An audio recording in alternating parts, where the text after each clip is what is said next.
So yeah, this is what we've got so far. Let's just delete this out of here. So what we've actually got is our chord progression.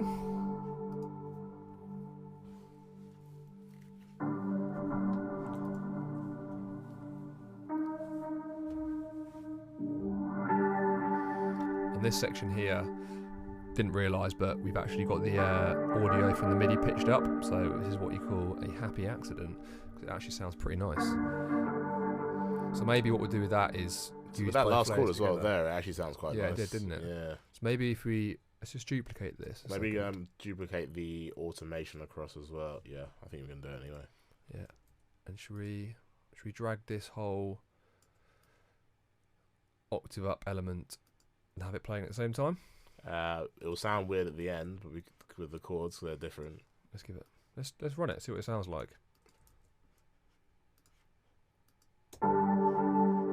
Okay, so you might need to take the fiddle cut off up of this sound.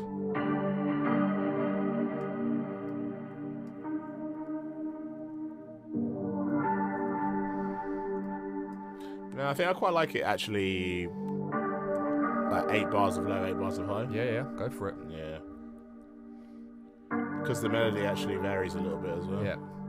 So yeah, what we've got there is obviously our chord progression where we initially played it, and then we've got it an octave up from the MIDI, which was here.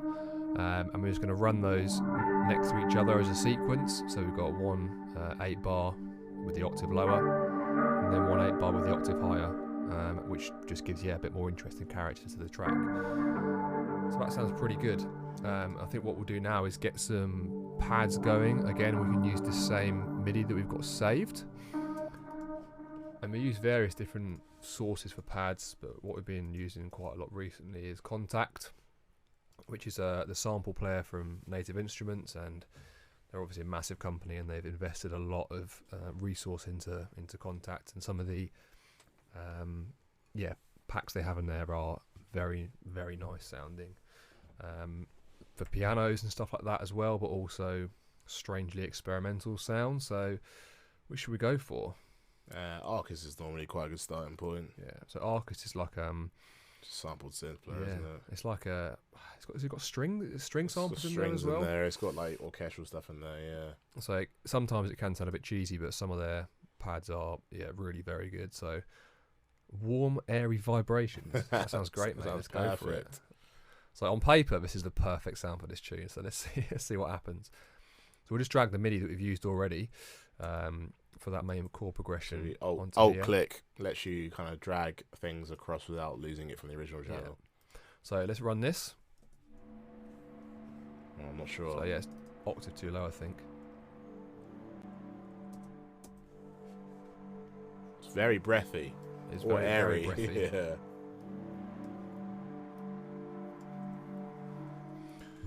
Try another octave up. Oh, doesn't like that. Okay, now that's not a warm, airy vibration Contact. You're lying to us, man. All right, let's go for a resonant pad. Yeah, I'll just keep flicking through them, I think. Let's just get a loop going. That's quite nice. Slow attack on it. With a nice long reverb. Octave down. Oh yeah, we could freeze a reverb tail and create a pattern in this sound actually. I guess there's a couple of schools of thought here as well. Like we could basically use the MIDI exactly as it is, or we could just drag out that first chord and have a sustained pad. And again, like with our music, typically we won't just use one pad. It will literally be like, I don't know, anywhere up to like 7 or 8, and they're all kind of doing slightly different things. Yeah, some may say we use too many pads. Yeah, I think a lot of people might say that. At this point, it's quite hard to go backwards. Yeah, we're stuck. we're pretty much stuck in this way of working. But again, it's very rare that you'll find one singular sound to do all the things you want it to do.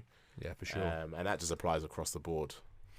So let's run this in conjunction with our chord progression and see where we're at.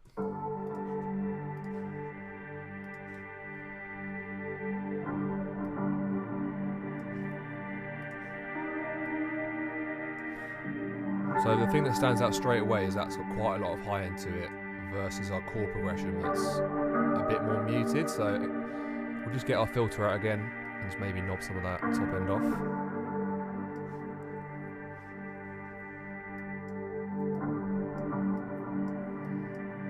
Maybe build a bit more resonance into that as well. That sounds okay. Maybe we'll chuck another reverb on there to give a bit more space. And then what we'll also do is perhaps make another pad again, like John said, just out of his first chord, so we end up with 3 layers to his sound, and see where we end up. What reverb should we go for this time?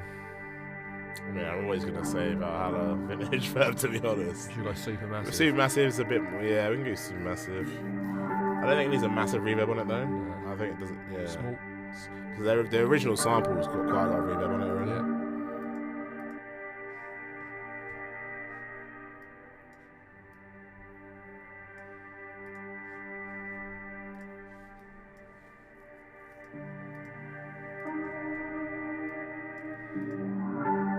So let's call that pad 1. Let's leave that running in the background for a bit. It sounds okay. Just as a bit of a safety net, we'll just stick an EQ at the end on just to duck any lows that are rumbling out of there. Just good practice. And we'll load another instance of Contact.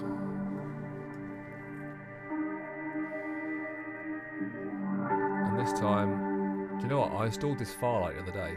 I've got no idea what's in there. Actually, I'll flick through. Might as well. Real-time experimentation here. I think this is a vocal one. So we'll just take this MIDI here and we'll just take this first chord out and keep that sustained over the 8 bar. Again, we'll duplicate it. Let's see what this sounds like. Oh yeah, it's nice already. Straight up pad. So it's just added a nice bit of low mid in there. Because at the moment, there's not that much like thickness in the low mid. So it could be quite a nice sound like nice that. pad there. Yeah, just a very default pad. First, yeah, that's the first patch that loads. Maybe just give it a touch of left and right movement. Let's run that with our chord progression.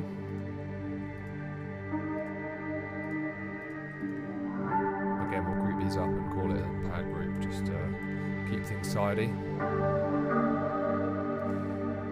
Maybe we'll just duck the volume of this slightly so it's not getting in the way too much. Yeah, let's see what our options in there actually. That's a good sound. Yeah. I think we can probably just, yeah. Should we duplicate it and save it? Yeah, let's duplicate it. What I'll quickly do is just freeze these 2 instances because the thing with Contact is It's thirsty. very thirsty. Let's wait for that to freeze. So yeah, if you don't know about freezing in Ableton, it's a great tip. Just right click on your channel and press freeze. And essentially that's going to make it temporarily an audio track. So it takes away from that processing power, yeah.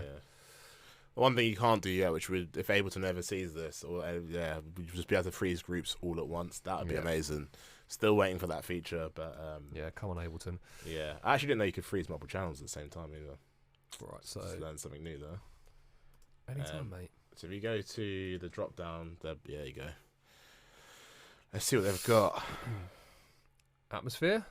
Big room jazz? Big room jazz. Let's go with big room jazz then.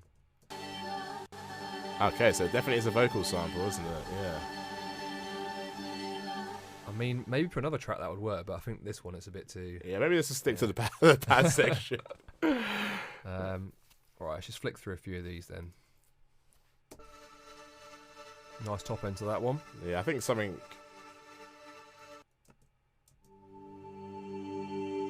That's quite nice, maybe a bit of filtering. Nice.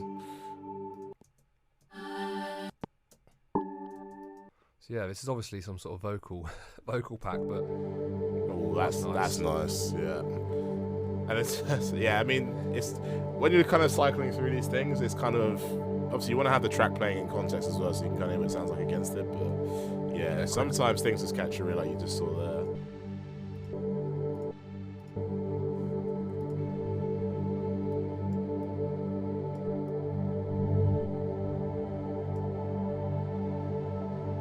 So maybe explain what you're doing there. Sorry, I should explain.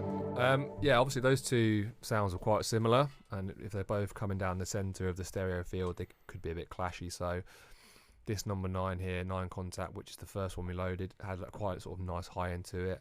So just pan that hard left. No reason why, just sounded quite good whilst we were doing it.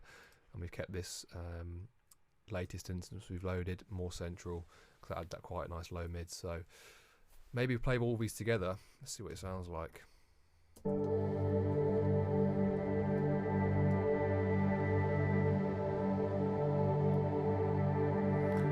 So the one that's playing the MIDI is quite low in the mix.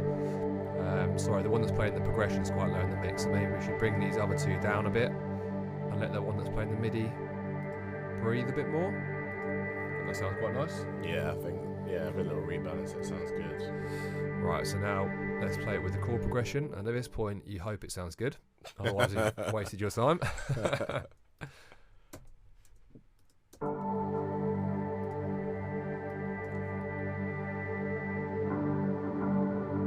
So yeah, this pad's quite loud in the mix, to be honest. Yeah, it sounds nice, the octave up, actually.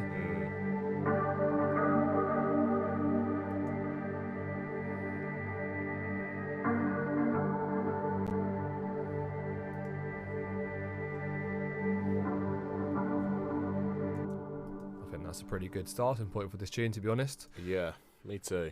Let's rename these. We do like to keep our channels named. Pad 2. Really descriptive.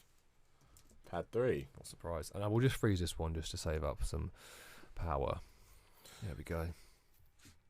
So yeah, that's usually how we kind of start our atmospherics pads, if you like. Yeah, there will be more processing down the line, but I guess it's quite hard to like add automation and stuff without the rest of the tracking context and know where things need to come in and need to come out. Yeah, for sure.